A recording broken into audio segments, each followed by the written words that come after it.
hey, but I'm gonna drop it and it's gonna break. Well, hopefully you don't drop it. It's common sense, especially your otter boxes that are so freaking big, it's like a dang rock, and if you throw it at somebody, you're probably gonna kill them or give them a concussion.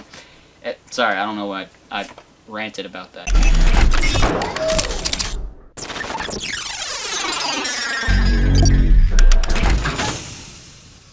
What is going on, everybody? My name's Xanadu47 for all of you that don't already know, and for those of you that do, welcome back, and I am going to say I'm sorry for not posting and not actually putting up a, well, I guess this is a Pokemon Go video, but it's not a vlog, and I apologize for that, but I was at my mom's. So anyways, that's that.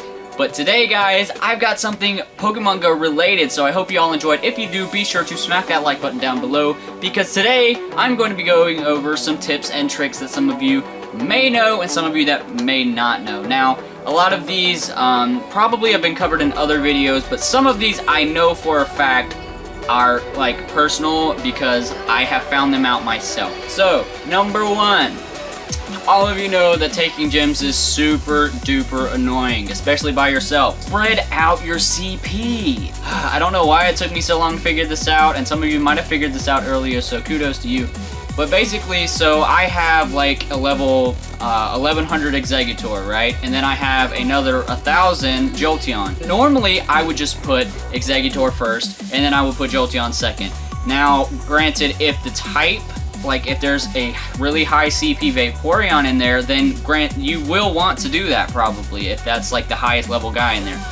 But if you have some around that CP, like my 900 Vaporeon, then I would recommend putting him in between there just as kind of like a cushion, like to soften the blow for your next really high level guy. Now, it seems really, really basic, but it really does work along with the type advantages. Now, a lot of people think that it's not really a big thing, but it actually is, especially when you use your super move or secondary move. I don't know what that's technically considered, and I'm sure I'll get hate in comments for that. But anyways, so that's that, and you do need to keep in mind the type differences. Grass beats water, water beats fire, and so on and so forth. If you want me to make a video on the types, then be sure to comment that down below, but I'm sure there are other videos like that out there. Anyways, moving on to number 2.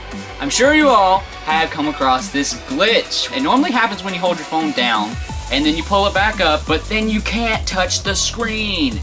It's so freaking annoying. Oh my god, it makes me want to throw my phone, but then I can't play Pokemon Go anymore because I'm broke and can't buy another phone. So basically, I found, and again, this is not confirmed, but hopefully they fix this in the future. It tends to happen when your phones get really, really hot. So basically, keeping it cool is the key to making that glitch not happen. I'm not sure if that's the phone itself that's glitching out or if it's the game. So basically what you're going to want to do is you're going to want to hold your phone like obviously towards the side that the sun is facing away from. So if it's, say, on your right side, you would want to hold it in your left hand and on your, like, behind your legs. But you want to kind of keep your hand away from cupping the back because that's where the battery is and it heats it up, along with taking off your case. I know this seems really dumb because you're like, hey, but I'm going to drop it and it's going to break. Well, hopefully you don't drop it. I mean, it's common sense. Just take your case off because it keeps heat in there, especially your otter boxes that are so freaking big, it's like a dang rock, and if you throw it at somebody, you're probably going to kill them or give them a concussion. Sorry, I don't know why I ranted about that. Going on to number 3, and this is a very personal one because my brother does not, he has an iPhone 4, right? And I'm sure all of you that have iPhone 4s are really pissed because you cannot play Pokemon Go. He was pissed off because he couldn't play it. I, however, could get it on my iPad, so obviously I downloaded it for him and he could play it. But all of you are thinking, but you can't play it when you're off doing whatever, like, away from Wi-Fi. Well, that's actually not true. You can use it because there's hotspots. Granted, the GPS kind of tends to freak out whenever you're in there, especially when you're playing Pokemon Go on the phone that is the hotspot. So basically, if you're doing this, I would recommend turning the hotspot on, letting the iPad connect first. I don't know why, I just freaked out there for a second. But letting the iPad connect first, and then turning Pokemon Go on your phone. Granted, this will drain the battery tremendously, so going back to the heat, and obviously the battery thing is just granted, and they need to fix that. But anyways, so just let the iPad go first, guys. And I know that seems really dumb, but it does actually tend to work better if you let it go first, or your tablet, iPad, whatever it is. Anyways, number 4, egg hatching. Now, when you're hatching eggs, obviously use a bike. I mean, it's pretty like basic. Bikes tend to go just fast enough to where it's under 5 kilometers an hour, which is what you have to be going under to actually count as hatching an egg. So you're not gonna, obviously everyone knows that driving down the interstate is not gonna help you hatch your egg, which kind of sucks, but that's just how it is. So use a bike. However, all of you that don't have bikes or just don't want to use bikes for some reason, I don't really know why, but those of you that don't want to use bikes, just walk in areas that have, 1, good connection, because that's obviously granted, and 2, are fairly straight. So what the GPS does is it refreshes every 60 seconds to figure out where you are, and that determines your speed. So if you're going straight, if it glitches out and thinks you're somewhere else, it's still going to give you about the same mileage that you have covered, that you actually covered. I know that kind of sounds odd, but just walk in straighter areas and turn your high accuracy mode off. I know that seems kind of dumb, and most people are telling you to turn it on, but if you turn it on, whenever it freaks out like that, it's going to just jump you all over the place. And I'm sure you've all had your Pokemon Go little character just all of a sudden when you're sitting down somewhere, he just runs over to the McDonald's beside you, and it's really annoying. But this guy caught a Squirtle today doing that, which kind of sucked because I had to go drive up to the road that his guy kind of glitched over there on. So obviously that will help you hatch your eggs. Hopefully you didn't know that. But number 5, to catch better Pokemon. I'm sure all of you are gonna love this one.